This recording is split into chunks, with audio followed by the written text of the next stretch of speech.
geek out about geek mythology. I mean, Greek mythology. Disney Hercules! Not talked about that before. Any excuse really. What's the excuse this time? Hyperfixation as always. I don't have a problem, leave me alone. But you know who did have a problem? Electra, a daughter of King Agamemnon, and I can't pronounce that name. Clytemnestra. But yes, Electra. She had a problem. Mainly with murdering and seeking revenge on other people who murdered her father. Want to know who murdered her father? Her mother. The name that I can't pronounce. Agamemnon sacrificed one of their daughters. Oh, for God's sake, not another one. Iphigenia. Hey, Electra, your sister has a weird name. But anyway, Agamemnon sacrificed their daughter, Iphigenia, to the goddess Artemis in exchange for good sailing conditions. In other words, Agamemnon was like, "Oi, Ari, go and make the weather fine on my wee boat trip to Troy, would you? Oh, you want a sacrifice? Here, take my daughter, and I can barely say her own name because she's well weird." All of this is perfect for adapting into a Disney cartoon, right? Disney's well known for not sticking to the source material when adapting anything into a movie or TV show. I mean, they made Zeus a jovial, loving and responsible family man and Hera a proud, caring mother. I love you, Disney, but come on. What? But expecting Disney to be accurate or faithful to the source material? Pfft. Picture anything with a pulse existing innocently on Earth. And then along came Zeus. Meanwhile, Hera is staring at baby Hercules like, I expect you to die! God, I love Greek mythology. Or gods, I love Greek mythology. Such a rich body of myths about gods and goddesses, heroes and monsters, all told through speech, literature and art, attempting to make sense of natural phenomena, moral values, and the origins of the world and its rituals. Myths are meant to provide moral guidance, lessons on bravery, intelligence, the difference between right and wrong, showing that actions, even those of the gods, could lead to rewards or punishments. And murder. Lots and lots of murder. But what about mortal figures in Greek mythology that are so often brushed aside? Stories about heroes fighting monsters are so much more exciting than the everyman, right? Well, the stories about regular people in Greek mythology are far from regular, especially the story of Electra. But we're looking at the Disney version, as portrayed in the Hercules series based on the movie, which is a midquel sort of thing. This episode is called Hercules and the Coplex Electra, and is one of my favourite episodes from the Hercules series, even if Hades isn't in this one. Instead of murder plots, this Electra is a cynical poet/performer, and though typical Disney waters down the violence her story is known for, sad face, Electra's story illustrates the tragic repercussions of blood feuds and the inescapable hand of fate. Here though, she is a rebellious student, fighting a losing battle against any and all authority figures for no real reason other than for artistic expression. So naturally, an innocent farm boy like Hercules falls for her.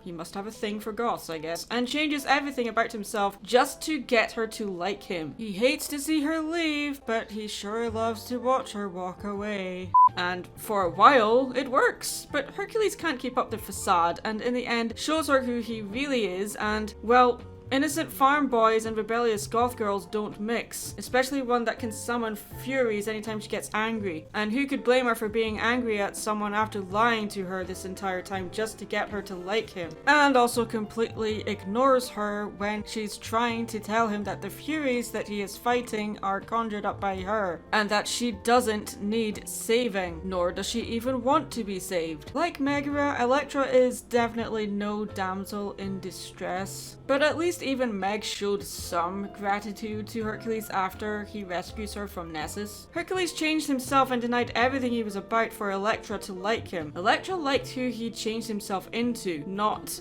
the real him. Hercules had to learn the hard way that not everyone is going to like him or appreciate heroics, especially Electra, who is not as complex as this episode's title implies. The Electra complex, by the way, is a term used to describe the female version of the Oedipus complex. And whatever you do, do not Google that. I like how this series shows Hercules having crushes and them not working out for him. We know he ends up with Meg in the movie, and I like how both of these characters have a history instead of it being love at first sight like it usually is in Disney movies. This series shows Hercules with multiple women, including Medusa, the Gorgon, as well as Galatea. Though Galatea was a mutating clay monster and was engulfed by Aphrodite to be everything Hercules asks for, all he asked for was for her to be crazy about him, to the point she was more than prepared to hurt people.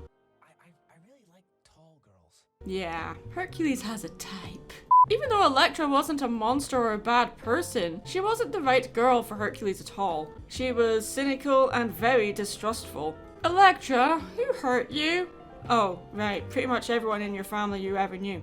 Okay, so for the Disney version of Electra to be this angsty goth girl follows the irreverent humor that the Hercules franchise is known for. Yay! And the episode takes a lesson about conformity as much as it is about accepting that not everyone is going to like you, no matter how hard you try. Hercules is striving for acceptance from others instead of self-acceptance, accepting all aspects of yourself, your strengths as well as your weaknesses, without judgment or conditions. Authenticity is the degree to which a person's actions are congruent with their values and desires, despite external pressures to social conformity. Authenticity is in the instruction of the Oracle of Delphi, or Delphi. I've heard it both ways.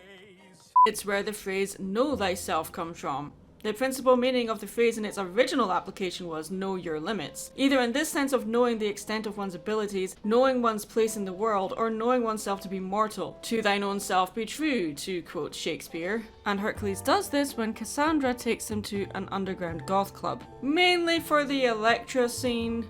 But even while in the club, he's still observing how the goths behave and by extension learning about the type of people Electra likes to be around. Think an atypical beatniks underground nightclub meets Starbucks. People who are rejecting conformity and consumerism while simultaneously supporting a corporate giant. What can I say? I'm a cynical person and I'm just pointing out the irony here. You know, people who engage in political activism just for the sake of artistic expression instead of trying to bring about actual change. Trust me, I went to art school for 5 years. The place was full of people like that. People are complex and imperfect and are capable of both making mistakes and making amazing accomplishments. Self-acceptance is a never-ending path we walk in life and one we often stray off of. Hercules is on his own journey of accomplishment with his hero in training journey. That is essentially the backbone for this entire series. Every episode often revolves around a particular hero rule. Though Hercules has to relearn a lot of his lessons over and over, he especially has to relearn self-acceptance by earning approval from other fellow heroes, his peers in school, and even his parents, both blood and adopted.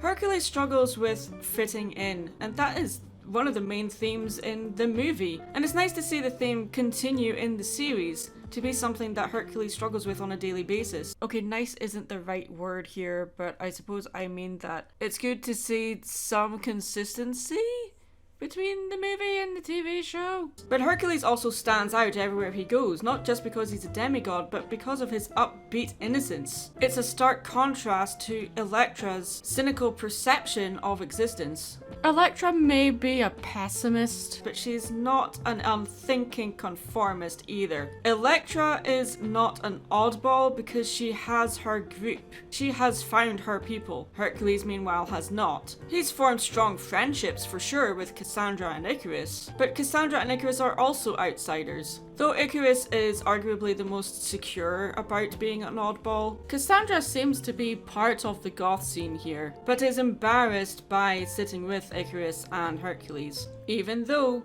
being Cassandra, she knows that Hercules trying to date Electra is never going to go anywhere. She gives valuable advice but also calls him out for his bullcrap for changing himself to fit what he thinks Electra will be drawn to. Cassandra clearly loses a lot of respect for Hercules here, as not only does he change his outward appearance, he also changes pretty much everything that he's about. Conformity is the act of changing one's beliefs, attitudes, or behaviors to match those of a group, or to fit in with a group's norms, politics, or expectations. That is definitely what Hercules is doing in this episode. To the point of getting in trouble when Electra plasters posters all over the school grounds advertising a performance she's going to be part of in the goth club. She confronts the teacher when he instructs them to take down the posters, accusing him and the school of treating them like they have no right to freedom of expression. Usually, students have the right to express themselves through speech, actions, and clothing as long as it doesn't disrupt the school or violate school policies. The posters do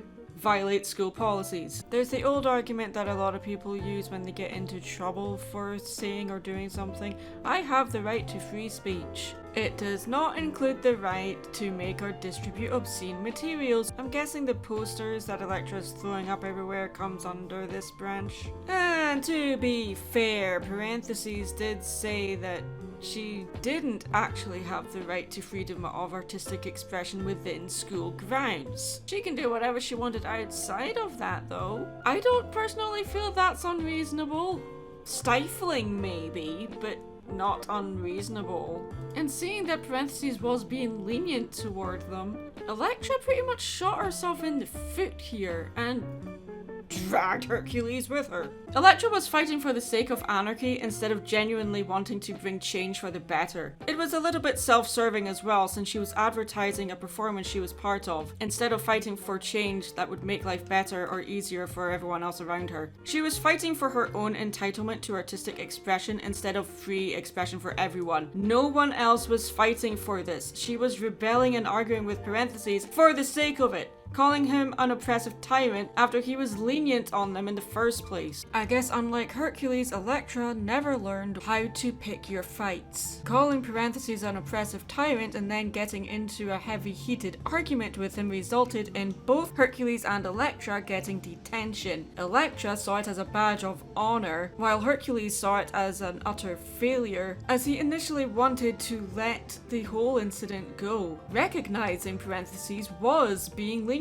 on them both. Hercules being a goody two-shoes in comparison to Electra, she's just a girl that's gonna get him into trouble constantly. But because of his schoolboy crush, and the fact she asks him out after landing him detention, I guess he's willing to take the hit, going against everything he stands for. Yeah, Hercules pretty much wears his weakness on his sleeve in regards to how he behaves around women he fancies. Why it took Hades so long to figure out that weakness, I have no idea. Whenever Electra got angry in this episode, she conjured up furies. Existential anger is a feeling of intense displeasure or rage that stems from a sense of meaninglessness, lack of agency, or lack of ontological status in life. It can also be described as a pervasive feeling of disenchantment with human existence. Being angry about being thrown into the world, feeling angry about not having a say in coming into existence, feeling angry about constantly questioning the meaning of life, feeling angry about living a life that wasn't chosen. Some ways to cope with existential dread or anger include accepting your feelings, embracing uncertainty, practicing gratitude, and connecting with others to share feelings and experiences. This is something that this version of Electra is not able to do at any point. I mean, she does connect to other goths through her poetry, but I'm not sure this is a healthy way to express these feelings, especially when said poetry slags off heroes. I mean, that's like writing poetry slagging off people who work in the emergency services, preventing people from accidental deaths. You can have a pessimistic outlook on life, but I don't feel that justifies slagging people off that prevents you from dying, especially when those heroes put their lives on the line every day to do just that. You know, the very thing that Hercules has been in training for. I mean, he saved you from a python in the cafeteria earlier. That's how you initially met the guy. But you were that engrossed in your sponsored by Hot Topic misery that you didn't even notice that he just saved your life. You know, the very thing that Hercules has been in training for, which he conveniently kept secret from Electra. Her being an exchange student means she wasn't familiar with anybody at Prometheus Academy yet, so he was able to get away with this lie. So Hercules' facade not only drops here because of what Electra is saying, but he's not just standing up for himself here, he's standing up for all heroes. The people that allow them to live in safety, and is what inevitably causes Hercules to break his facade. Electra basically referring to all heroes not being aware of what they're doing at all. And yeah, when it comes to Hercules as a hero, there is some truth to that statement. rescuing Electra and the other ghosts from the Furies, even while Electra is trying to tell him that they're her Furies and she doesn't want to be saved, nor does she need to be saved from them. Hercules even offering to help Electra defeat the so-called darkness inside of her, not taking into consideration that some people genuinely do not need or want to be saved. Some people simply accept their fate, seeing life as a cruel existence. Yes, it's a bleak outlook on life, but everyone is entitled to have their own philosophy on life. Just because you don't agree with it doesn't make it wrong. And just because it's different from yours doesn't mean that you should attempt to change their philosophy to match yours either. Electra never forced Hercules to change his morals or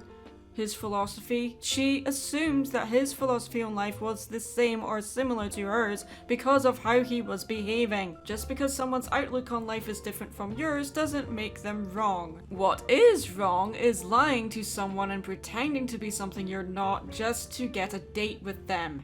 So yeah, it's no wonder that Electra is mad at Hercules. But Hercules isn't angry at the world for existing in a world that doesn't accept him. If anything, he's trying his best to service the world with his heroics. In existentialist thought, the void often symbolizes the absence of inherent meaning in the universe and the individual's confrontation with this emptiness. Existential neurosis emerges as chronic meaninglessness, apathy, and aimlessness. The pre-morbid identity out of which this neurosis may come from involves definition of self as nothing more than an embodiment of biological needs and a player of social roles. God, this girl is a downer. Thank the gods at the end of this episode, even after Electra rejects Hercules, he doesn't let it faze him, and he continues on with his life, being content with who he is, at least until the next time his insecurities are challenged or brought to the surface. This episode is definitely one of my favourites. Although Electra is a major downer, she is shown to be someone that doesn't take bull crap from anybody, especially in the club when a creep hits on her and doesn't take no for an answer. And I also like that Cassandra doesn't prevent the disaster from happening. She lets it play out. You have to sometimes let your friends make their own mistakes, and I like that Cassandra has this approach to this situation. And in the end, Hercules does learn his lesson. Icarus is kind of just along for the ride in this episode, as he often is. He's just sort of there for comic relief more than anything. Oh, also, parentheses, being voiced by Eric Idle is ingenious, but that's probably because I'm such a huge fan of Monty Python. But I've been wanting to talk about this episode for a while, and I'm glad I finally got to it. I'm Mad Munchkin. Stay creative.